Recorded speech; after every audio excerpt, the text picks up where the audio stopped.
Hi అండి. ఏం చేస్తున్నారు? ఎలా ఉన్నారు? బాగున్నారా? నేను చాలా బాగున్నానండి. ఇవాళ మంచి చేపల పులుసు అనమాట. అస్సలు సూపర్గా ఉంటుంది. చేపల పులుసు అండి. కొంచెం వెరైటీగా చేసుకుందాం. తొందరగా అయిపోయిద్ది, టేస్ట్ బాగుంటుందండి. సింపుల్గా అయిపోయిద్ది, టేస్ట్ సూపర్గా ఉంటుంది అనమాట. మా బాబు బొచ్చి చేప అంటండి. ఇది బొచ్చి చేపను తీసుకొని అక్కడే ముక్కలు కట్ చేయించుకొని తీసుకొచ్చాడు. మళ్ళీ ఇంటికి వచ్చాక నేను నీట్గా శుభ్రంగా తెల్లగా ముక్కలు బాగా రుద్దేసేసిన తర్వాత కొంచెం పసుపు, ఉప్పు, నిమ్మరసం పెరిగేసి మళ్ళీ బాగా నీట్గా క్లీన్ చేసానండి. తెల్లగా ఉంటే చేప ముక్కలు బాగుంటాయి అన్నమాట. నీసు వాసన అనేది రాకుండా ఉంటుంది అన్నమాట. ముందు చేపలు అనేది శుభ్రంగా క్లీన్ చేసుకోవాలండి. ఆ క్లీనింగ్లోనే ఉంటుంది ఆ నీసు వాసన వచ్చిద్దా రాదా అన్నది అన్నమాట. తర్వాత చింతపండు అవన్నీ నానబెట్టేసుకొని చక్కగా కూరకు తగ్గట్టు అంటే పులుపు తగ్గట్టు వేసుకున్నానండి. నేను ఒక పెద్దలపై అంత చింతపండు నానబెట్టి పెట్టుకున్నాను. దాంట్లో స్పెషల్ ఏంటంటే మామిడికాయ ముక్కలు వేసుకుంటారు, కానీ నేను ఈసారి మామిడికాయ ముక్కలు వేయకుండా మెంతికూర వేస్తున్నానండి. మెంతికూర చేపల పులుసు అనమాట. పచ్చి చేపల మెంతికూర పులుసు చాలా బాగుంటుందండి. అసలు స్మెల్ కూడా కమ్మని వాసన వచ్చింది అనమాట మెంతాకు వేస్తే చేపల కూరలో. ఇంకా బాండీ పెట్టుకొని దాంట్లోనే చేపల చెట్టు అనమాట, వెడల్పుగా ఉంటే బాగుంటుందండి చేపలకి ఎప్పుడైనా. ఆయిల్ పోసేసి ఉల్లిపాయ పేస్ట్ వేసానండి. ఉల్లిపాయ పేస్ట్ బాగా ఆయిల్లో వేగాలన్నమాట. పేస్ట్ వేసుకుంటేనే బాగుంటుంది. ముక్కలు ముక్కలుగా తగలకుండా ఉంటుందన్నమాట. ఇలాగా చక్కగా ఆయిల్లోనే ఉల్లిపాయ పేస్ట్ బాగా ఇట్లా ఎర్రగా దోరగా వేగిన తర్వాత అల్లం వెల్లిపాయ పేస్ట్ వేసుకోవాలండి. అల్లం వెల్లిపాయ పేస్ట్ కొంచెం వేసుకోవాలి, ఎక్కువ వేసుకుంటే కూడా బాగుండదు. అల్లం వెల్లిపాయ పేస్ట్ కొంచెం తక్కువగా వేసుకోవాలన్నమాట. తర్వాత అది కూడా బాగా ఎర్రగా వేగిన తర్వాత చూడండి, ఒక్క స్పూనున్నర వేసాను అనమాట. కిలోన్నర చేప ముక్కలు ఉన్నాయండి. కిలోన్నరకి స్పూనున్నర అల్లం వెల్లిపాయ పేస్ట్ వేసాను.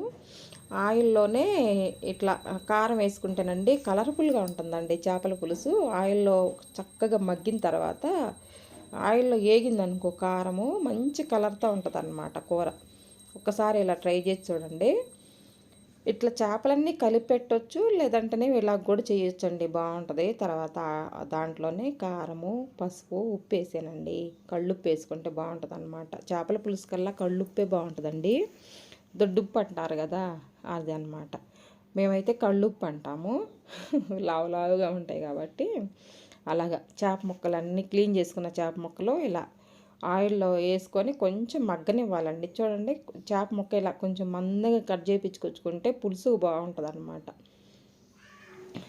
పల్స్గా కట్ చేస్తేనండి ఫ్రైకి కట్ చేసినట్టు కట్ చేస్తే ముక్కలు ఇరిగిపోతాయండి. అందుకనేసి కొంచెం లావుగా కట్ చేసుకోవాలన్నమాట. అక్కడ మనం చెప్తే పులుసు కంటే వాళ్ళే కట్ చేస్తారు కొంచెం మందంగా. తర్వాత ఇక కొంచెం మూత పెట్టిన తర్వాత కొద్దిగా సిమ్లో పెట్టేసండి ముక్కలు తిరగదిప్పుకోవాలన్నమాట.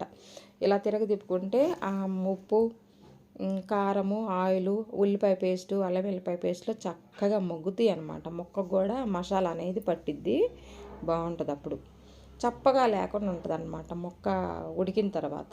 చూడండి, ఇది ఇలాగా తిరగేసుకొని కొంచెం ఆయిల్ కూడా దానిపైన వేసుకుంటేనండి ఆ ఉప్పు కారం పేస్ట్ అన్నది ముక్కలకు కూడా పట్టి చప్పగా లేకుండా బాగుంటాయి అన్నమాట. ఇలా చేసుకుంటే చేపల పులుసు సూపర్గా ఉంటుందండి. సిమ్లో పెట్టి మగ్గించుకోవాలి. ఇప్పుడు ఇలా సిమ్లో పెట్టి మగ్గించుకున్నాక చూడండి, ఇలా తర్వాత చింతపండు బాగా నానబెట్టుకుంటే తర్వాత అది పిసికి బాగా దీంట్లో పోసుకుంటే బాగుంటుందండి. తగ్గట్టు పోసుకోవాలన్నమాట. ఎక్కువ పోసినా కూడా పుల్లగా ఉంటుంది, బాగోదు. సరిగ్గా సరిపోను ఒక పెద్దలపై సైజు అంత తీసుకున్న కిలోన్నర ముక్కలకి తీసుకొని మంచిగా అది పులుసు పోసి సరిపోను చిక్కగా తీసుకోవాలండి. పులుసు మరీ వాటర్ పోయొద్దు అనమాట. ఇలా తీసుకొని వేసిన తర్వాత ఇక గరిటె పెట్టొద్దండి. గరిటె పెట్టకుండా ఇలా రెండు పక్కల మనం పట్టుకొని ఇట్లా ఇట్లా తిప్పామనుకో చక్కగా ముక్కలకు అంతా మసాలాలు, కారము అదంతా పులుసు ముక్కలకు పట్టిద్ది అనమాట. తర్వాత మనకి పులుసుకు తగ్గట్టు వాటర్ పోసుకోవాలండి. వాటర్ పోసుకొని తర్వాత ఉప్పు చూసానండి, కొంచెం తక్కువ ఉన్నట్టుంది. ఇంకా సరిపాను సాల్ట్ కళ్ళుప్పు వేసాను. కళ్ళుప్పు వేసేసి మళ్ళీ ఒక్కసారి అట్టట్ట కలిపేసేసి కూర చూసారు కండి ఎంత కలర్ఫుల్గా ఉందో. తాలింపులో మనం ఆయిల్లోనే కారం అనేది వేగేయటం వలన ఇలా మంచి కలర్తో ఉంటుందన్నమాట పులుసు. తర్వాత పచ్చిమిరపకాయలకి ఓలు పెట్టుకోనండి చక్కగా పొడుగ్గా ఒక సన్నగా చాకు పెట్టి ఇట్లా గీటు పెట్టేసుకొని పులుసులు వేసామనుకోండి, పచ్చిమిరపకాయలు బాగా ఉడికి అన్నంలో నంచుకొని తింటే సూపర్గా ఉంటాయి అన్నమాట. చాలా చాలా బాగుంటాయి. ఆ తర్వాత అండి మెంతాకండి, నేను చెప్పాను కదా, మెంతాకు వేసుకుంటే సూపర్గా ఉంటుంది అన్నమాట చేపల పులుసులో. మనకి హెల్త్కి కూడా మంచిదే కదండి మెంతాకు. ఇక అందుకనేసి శుభ్రంగా 2 సార్లు కడుక్కోవాలండి మెంతాకు. చిన్న మెంతిని కూర వేసుకోవాలి, పెద్దది కాకుండా. చిన్నదైతే చక్కగా ఉడుకుద్ది, మంచి స్మెల్ వచ్చిద్ది. శుభ్రంగా 2 సార్లు కడిగేసేసి ఇంకా మెంతికూర కూడా చేపల పులుసులు వేస్తే ఇప్పుడే ముక్కలతో పాటు అది కూడా మగ్గుద్ది అనమాట. తర్వాత మసాలా, పొడి మసాలా కోసం అండి ధనియాలు, మెంతులు, జీలకర్ర, కొంచెం ఎండు కొబ్బరి బాగా ఇలా వేడి చేసుకోవాలన్నమాట. లైట్గా వేయించేసుకొని అది పొడి మసాలా కొట్టుకుంటే ఒక చెక్క ముక్కను 2 లవంగాయలు 2 మిరియాలు వేయాలండి. ఎక్కువ మసాలా ఉంటే బాగోదన్నమాట. ఇలా ఇవన్నీ వేసేసి చక్కగా పొడి మసాలా కొట్టి అక్కడ పెట్టుకున్నానండి. మిక్సీ అప్పుడప్పుడు వేసుకుంటేనే చేపల కూరలో బాగుంటుంది. ఎప్పుడో చేసింది వేసామనుకో వాసన అంతా పోయిద్ది, బాగోదండి. ఇట్లా తాజాది వేసుకుంటేనే బాగుంటుంది అన్నమాట. ఇంకంతా పులుసు ఉడుకుతూ ఉందండి. తర్వాత ఈ పొయ్యి బండ అంతా క్లీన్ చేసుకొని నీసు కదండి, శుభ్రంగా ఎప్పటికప్పుడు మనం ఏం ముట్టుకోకుండా ఇదంతా క్లీన్ చేసుకుంటూ ఉండాలన్నమాట. ఏది ముట్టుకున్నా మళ్ళీ స్మెల్ వాసన వస్తూ ఉంటాయి గిన్నెలో. అలాగనమాట. ఉడికిందండి, దగ్గర పడింది చూశారు కదా. కొంచెం సిమ్లో మీడియంలో పెట్టుకొని ఉడికించుకుంటే బాగుంటుంది అన్నమాట. ఇప్పుడు పులుసు వేసాం కదండి, ఆ పులుసు అనేది మరీ పుల్లగా ఉండకుండా ఇరగొడటానికి 1 స్పూన్ పంచదార వేస్తే చాలండి. ఆ పులుపు అనేది ఇరుగుద్ది అన్నమాట. ఏ పులుసులోనైనా కొంచెం పంచదార వేసుకున్నా బెల్లం వేసుకున్నా చూడండి టేస్ట్ మారిపోయింది, సూపర్గా ఉంటుంది. తర్వాత ఈ పొడి మసాలా కూడా వేసానండి. ఈ జీలకర్ర, ధనియాలు, మెంతులు, ఎండు కొబ్బరి, ఒక చెక్క ముక్క, ఇలాంటివన్నీ మిక్సీ వేసాను కదా, ఆ పొడి మసాలా కూడా వేసాను అనమాట. వేసి చూడండి ఇలా గంటి పెట్టకుండా ఇలా కదపాలన్నమాట. కదిపితే బాగుంటుంది. ఇలాగా చూశారు కదా, ఆ మసాలా అంతా కలిసిపోయింది, దగ్గరకు పడ్డది, ఉడికింది. చూడండి ఆ మసాలా కూడా ముక్కలకు బట్టి సూపర్గా ఉంటుందండి. అన్నంలో వేసుకొని ఆ పులుసు వేసుకొని తింటే బాగుంటుంది అన్నమాట. ఆ తర్వాత ఇంకా పైనుంచి కొత్తిమీర కూడా వేసుకొని మూత పెట్టుకున్నాం అనుకోండి, ఆ కొత్తిమీర స్మెల్ కూడా ముక్కలకు పట్టేసి అసలు అద్భుతంగా ఉంటుందన్నమాట. చాలా బాగుంటుంది చేపల పులుసు.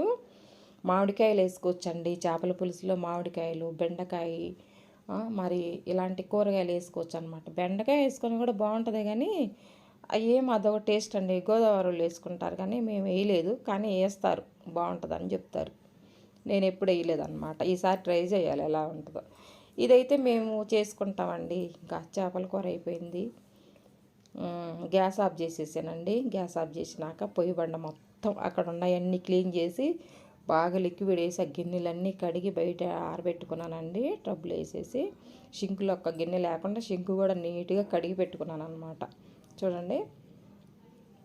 ఇంకా తర్వాత అది మంచి స్మెల్ అరోమా ఉంటుందండి. అది దీపం వెలిగించుకుంటే మన కిచెన్ అంతా శుభ్రంగా మంచి వాసన వచ్చింది అనమాట, సెంటు వాసన. ఆ క్యాండిల్ వెలిగించుకుంటే బాగుంటుంది అన్నమాట. ఇంకా ఆ డోర్ పెట్టేసుకొని చక్కగా ఇదిగో ఇలాగండి వెలిగించేసి ఇదంతా పొయ్యి కౌంటర్ మొత్తం క్లీన్గా చేసుకున్నానండి, శుభ్రంగా పెట్టుకున్నాను అనమాట. మనం చేపల కూర చేసుకునేటప్పుడు అన్నీ ముట్టుకోవద్దండి, స్మెల్ వస్తూ ఉంటాయి కదా. మనకు దగ్గరే తీసుకొని ప్లేట్లు, గ్లాసులు ఇలాంటివన్నీ తీసుకొని వాడుకోవాలన్నమాట. అన్నీ ప్రతి ఒక్కటి ముట్టుకుంటే స్మెల్ వస్తూ ఉంటాయి, తర్వాత బాగోదు కదా. ఇక కూర అయిపోయిందండి. గ్యాస్ ఆఫ్ చేసేసి ఇలా క్యాండిల్ వెలిగించాను. ఎంత నీట్గా ఉందో చూసారు కదండి, శుభ్రంగా ఉంటుంది అనమాట. నీసు వండేటప్పుడు నేను ఎప్పుడైనా సరే ఇట్లా మనకి దేవుడు రూమ్ డోర్ వేసి పెడతానండి. పక్కనే ఉంటుంది కదని చెప్పేసి డోర్ వేసి పెడతాను. అయిపోయిందండి, 1 గంట వచ్చిందనమాట. కూర కూడా అయిపోయింది. చూసారు కదా ఎలా ఉందో, మంచి కలర్ఫుల్ తోటి చేపల పులుసు సూపర్గా ఉందండి. అసలు మూత తీయగలనే మెంతు ఆకేసాం కదా, గుమాలించిందనమాట స్మెల్. ఏం వాసన వచ్చిందో. అసలు తింటుంటే కూడా స్మెల్ బాగుంటుందండి, కూర కూడా బాగుంటుంది అనమాట. హెల్త్కి మంచిది, చేపలు మంచివి కదండి, చేపలు మంచిదే, మెంతాకు మంచిదే. చింతపండు పులుసు వేసాం. మీకు వద్దనుకుంటే ఇది చింతకాయ పులుసు కూడా వేసుకోవచ్చండి. చింతకాయలు వస్తున్నాయి కదా ఇప్పుడు, చింతకాయ పులుసు వేసుకొని కూడా చేపల పులుసు పెట్టుకోండి, బాగుంటుంది అన్నమాట. ఈసారి అది కూడా చేసి ఉంచుతాను, బాగుంటుంది. ఒక పచ్చిమిరపకాయ 2 ముక్కలు పెట్టుకొని కొంచెం పులుసు వేసుకొని తింటే అస్సలు సూపర్గా ఉంటుందండి. నోరేందో మరి చప్పచప్పగా ఉంది కదని ఇంకా తెప్పించాడు అనమాట, మా బాబు చేత తెప్పించేసి చేసానండి. ఇదిగో ఇలా వచ్చింది కూర. టేస్ట్ కూడా బాగుంది, ఉప్పు కారం పులుపు అన్నీ సరిపోయినాయండి, పర్ఫెక్ట్గా ఉందన్నమాట కూర, చాలా బాగుంది. చూడండి, చూస్తుంటేనే తినాలనిపిస్తుంది కదా. ఇదండి ఇవాళ వీడియో. ఈ వీడియో కనుక మీకు నచ్చితే లైక్ చేయండి ఫ్రెండ్స్, లైక్ చేయండి, షేర్ చేయండి, సబ్స్క్రైబ్ చేయండి, మా ఛానల్ పక్కన ఉన్న బెల్ గంట కొట్టండి. కుదిరితే ఈ కూర మీరు చేసుకొని తిని చూడండి.